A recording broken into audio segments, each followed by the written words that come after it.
I think we should begin. Thank you very much for coming, as usual. And as usual, we have some dissatisfaction to vent regarding the Security Council meeting format. When we applied last week for an emergency meeting, the Security Council to discuss in particular or especially the drone attacks on Port Sudan and on other key towns and cities in Sudan, in particular the electric facilities, water, electric facilities, hospitals, and civilian facilities, which has been going on unabated. So regarding the format of the Security Council, although we do thank the President of the Security Council, the PR of Greece, for his cooperation and coordination of the meeting, but we certainly have that we thought that the meeting did not satisfy our expectations although we do respect the neutral role of the Greece has met one of its guiding principles of its objectives during its presidency and membership of the Security Council. But we wish to express few concerns. The UAE intervention in the work of the Security Council, according to the evidence we have had, seeks to undermine the primary responsibility for the maintenance of international peace and security.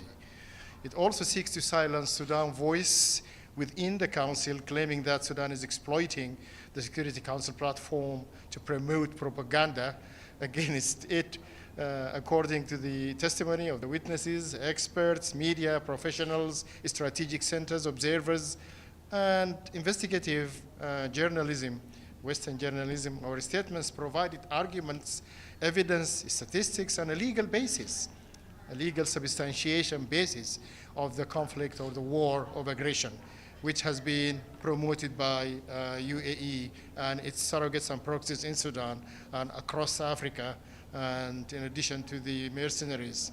So we think that what we stated about the UAE's aggressive role was supported by international circles, human rights organizations and others. Those who seek to silence our voice, aware of this fact, have employed all possible means, pressures to silence it, disregarding its inconsistency with the Charter and the Council provisional rules of procedure. So the UAE is leading efforts and exerting pressure on the Council to unfairly influence Sudan's position within the Council. So we have no evidence that the esteemed Council, by choosing current secret format, will perform its functions in the absence of media outlets. We also appreciate that the Council may have sought to avoid the impression of division or lack of cohesion, given that the war of aggression and those seeking to exacerbate it are well known to the Council. So the Council may have sought to conduct a constructive and serious discussion of this escalating aggression, but we thought that we have ended up victimizing the voice of Sudan, which should be given the room it deserves. Regarding the drones attack, we have this information to share with you. First, the drones attack on Port Sudan has significant geopolitical implications and reflects the UAE hostility. The UAE interest is establishing a military presence in Sudan as part of its strategic plan to enhance its influence in the Red Sea region and East Africa. In addition, these regions are critical for international shipping routes and have been affected by piracy and regional conflicts. So the suicidal drones attack that hit Port Sudan or targeted Port Sudan, the temporary administration capital during the war, came from across the Red Sea from one of the UAE military base. The UAE military base launched a strike as requested and demanded by the RSF, targeting Port Sudan airport and the civilian and oil facilities within Port Sudan that led to disturbing operations and affecting infrastructure. The full extent of the damage is still being assessed. So we think the UAE and RSF are typically equipped internationally to target or intentionally to target Port Sudan because it is a key gateway for the Sudanese government, and the disruption can have significant consequences. Not only this, but on the region, on trade, and on the security of the Red Sea. So the insurgents of the RSF are secretly advocating for an attack against the Sudanese Sovereignty Council members in Port Sudan. The UAE is determined to offer massive military support to RSF to prevent their fiasco after the recent successful operations have repelled the massive sitting of the RSF in the urban centers and in the middle of Sudan. So Port Sudan stability is crucial, and collaborative efforts are essential to ensure the safety and prosperity of this vital coastal city. We look forward for the engagement of the UN and the international community and those regional partners of peacemaking in connection with the war of aggression in Sudan. So it is likely that the drone attack on Port Sudan was executed by a long-range MQ-9B or MQ-9 drone from one of the UAE military base, which is strategically located along the Red Sea and Gulf of Eden. We assume the UAE Navy vessels carries significant logistical operation of suicide drones. The MG-9B drone provides a footprint for the UAE to support RSF military operations efforts in nearby conflict zones, including Port Sudan. So the key findings in this respect, one assumption could be the UAE military aircraft attacked by Sudanese armed forces in Niala airport on May 3, 25, killed 13 number of foreigners. Some say including even Emirati citizens, including Kenyan citizens co-pilot, may have driven the reprisal attack, including the attack on Port Sudan airport by the UAE. So therefore, if this was valid assumption, the UAE military base launched intentionally on May 4 a weaponized drone attack on Port Sudan airport from beyond or the Red Sea itself.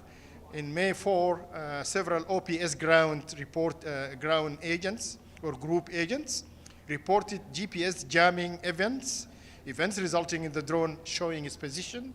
Several hotspots were identified, including over the Red Sea. So in May 4 as well, at least 8 cruise missiles or drones were launched from over the Red Sea, reportedly launched from a UAE military base targeting Sudan. The Red Sea international water and air base has been used for at least 5 hours of concessions to attack Port Sudan airport. So the drone attack on Port Sudan airport and other cities was intended to disrupt and isolate Sudan during these telling times.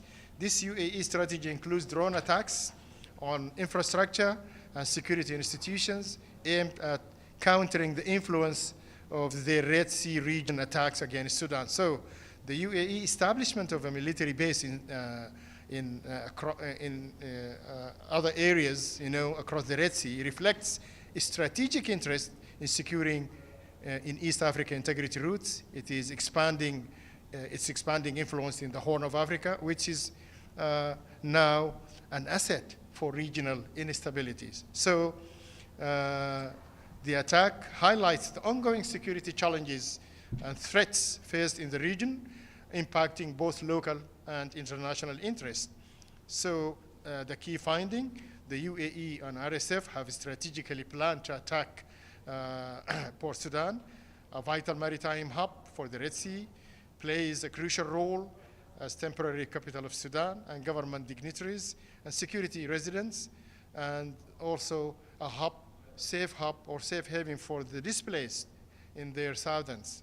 Its strategic location makes it a focal point of UAE and RSF activity and geopolitical interest.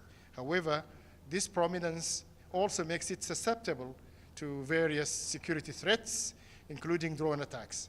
So another possibility is that the attack involved the use of suicide drones, a type of unmanned aerial. The Hunter 2S drones were flown out from the Red Sea, international water, communicated with the UAE Navy vessel, armored cruiser missile, carry out complex cooperative attacks with a high degree of autonomy that is designed to carry explosive and detonate upon reaching its target. These suicide drones were launched from remote locations in the Red Sea, international waters, maybe southwest the Red Sea, making them a formidable tool in modern unstoppable and difficult interception asymmetric warfare. So some suicide drones came from the Port Sudan, from West Port Sudan, where the air navigation interception system radar across the western Sudan, nearly Abu Hamad, across eastern part of the city, it has been detected. So the geopolitical tensions, Port Sudan is a corridor for significant political capital routes, and control of destruction of this temporary capital can shift regional power dynamics. And economic disruption targeting Port Sudan airport, government facilities, and officials can have devastating effects politically, military, and economic supply chains, impacting regional stability, and also escalate the war of aggression, which was approaching its end before this escalation of attacks. So we think that RSF dedicated an incident response team from foreigners in places to manage and mitigate any operational failures, and the UAE and RSF has worked or collaborated together to achieve this. One final point is that the France 24 observers, as you have known, obtained a document linked to the sale of the Bulgarian mortar bombs found in Sudan. It is a delivery verification certificate, a document from the person supposed to be the end user of the weapons that attest that they were delivered. It's issued by the armed forces of the UAE, the first frame. This document attests that the army receiving a shipment of the same type of mortar shells shown in the video filmed in Sudan, 81 millimeter mortar bomb, HE, final frame, as well as other types of mortar bombs. The Emirati army is listed as the end user of the bombs. Two companies involved in the transaction are also listed, an Emirati company called International Golden Group, PJSC, second frame, and a Bulgarian company called ARM/BG Limited, third frame. This is what the France observer team has come to reach. So the document shows just how large the shipment of mortar bombs was. 15,000 bombs, measuring 81 millimeter, like those seen in the videos from November 21, 24, filmed in Sudan, but also 2,780 bombs measuring 60 millimeter, 30,000 measuring 82 millimeter, and 11,464 bombs measuring 120 millimeters, much more powerful caliber. So this is in a nutshell what we want to share with you in the aftermath of the Security Council. If anyone has got any question. What do you concretely expect from the Security Council? Yes. Other than words? Yes, we expect from the Security Council to live up to the expectations of the international, wide international and massive focus of the war of aggression in Sudan, the suffering of its people, the killing of women, raping of women, children, and the massive unparalleled historical displacement of the citizens, Sudanese. And when they sheltered at Port Sudan, they came again to discipline them. They attacked again Zamzam and attacked Abu Shok camps. That's only and exclusively dedicated for hosting refugees and displaced people. How can you accept killing those people would enhance the leverage of the UAE to subdue the Sudanese government and its sovereignty to come willy-nilly to the peace that they wanted to impose and dictate on Sudanese people? And at the same time, they silence our voice in the Security Council by they saying that we are propagating propaganda. Although, as we said, we have been helping the Security Council by delivering authentic information and to show that the state is functioning. And these data and information are meticulously monitored by our relevant security and military intelligence authorities. So we are not trading in lies. So we think the Security Council is dragging its feet, and I think it's not up to the moment that we wanted it to take, to throw the gauntlet and to name and shame the UAE and to impose a resolution that the UAE should stop immediately and forthwith it killing our armory provided to the militia, and to stop training the mercenaries from Latin America and beyond. And we have, many of them have been killed in the fields of the war, either in the desert, while they were trying to have access to Al-Fasher. And now the UAE is actually set to establish a military base in Niala. So this is why when the army managed to attack and destroy it with its intelligence Emirati team, it has been rumored that there might be a high-profile Emirati person has been killed. And this is why the reprisal have been made.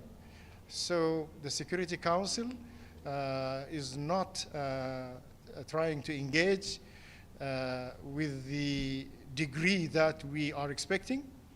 And this is because it has been succumbed to the undue influence by the UAE and the networking of interests. We know the economic ties and interests. So this is a game of interest that does not care anymore for the Sudanese who have been killed, because one of their colleagues, one of their partners, is actually the aggressor. They cannot tell him that, stop it. Any more questions? Yes, sir. The U.S., what did the U.S. say in the meeting, in the closed meeting regarding Sudan? I cannot narrate what exactly the U.S. said, but the U.S. has condemned the attacks and has condemned as well the RSF for attacking Port Sudan and the important facilities. And the U.S. has also asked the two parties to sit for negotiating peaceful settlement and to stop the cessation of hostilities. And also they have consolidated their efforts with Sudan in order to stop the war. And I think this is a very good position of the U.S. today, and we welcome their statement. Sorry, but how are they consolidated efforts to end the war? Is this under the Trump administration, or you're talking about in the last 6 months? They didn't speak about a ready-made map or what do you call it, a pathway to peacemaking in Sudan. But Sudan has been discussed during Trump's visit to the Gulf. It has been discussed. Maybe not publicly, but in camera it has been discussed. So what's the U.S. plan? It's hard to say what is the U.S. plan, but we assume until the contrary is being proved that the U.S. is interested in stopping the war in Sudan. But actually, what we want them to do is to try to exert pressure on the UAE not to release their lethal arms and provide them to the RSF, because this is a breach of the contract of sale, and the end user have been targeted to be the UAE in all arms and drones that we have been referring to. So we need more pressure, either from the US or from across the EU as well. As we have seen, the Bulgarian mortar bombs have been also find their way to the Emirati army ending in Niala. So we would welcome as well the Security Council to share other actors and partners in the peacemaking process by exerting the pressure that we are hoping them to do, or to lay on the UAE to reconcile with the charter, and to stop the war of aggression in Sudan. Yes, sir. This is just a follow-up, Ambassador, on the previous question. But the fact is that President Trump has been talking a lot about the Ukrainian-Russian situation. He talks sometimes about the Gaza situation. He talks about many things. He said that stop the carnage, but he never mentioned Sudan. So if you had in front of you President Trump, what you will ask him, what you will say, what is your message? We have already a blueprint to engage positively with Trump's administration, following up with what he has did during his first presidency. When he engaged very positively with Sudan, his administration managed to release Sudan from these sanctions, and he managed to help Sudan also engage with the international organizations, financial organizations. Also, he set up the engagement of Sudan with the Abrahamic Accords, and we would think that we can build on these steps. And if President Trump himself did not make a statement, but we are in touch with the Trump administration through other actors. They touched base with Sudan, and we met them, and there is now, I think, an envoy has been appointed with an origin from a Middle Eastern country, and he has been named, and we are also in touch with him. Our ambassador in Washington is working hard in touching base with the State Department, and we have definitely a ready blueprint to engage with Trump administration in as much as we think we can strike a deal with him. This is regarding Trump administration. Any more? Thank you very much for your kindness and cooperation.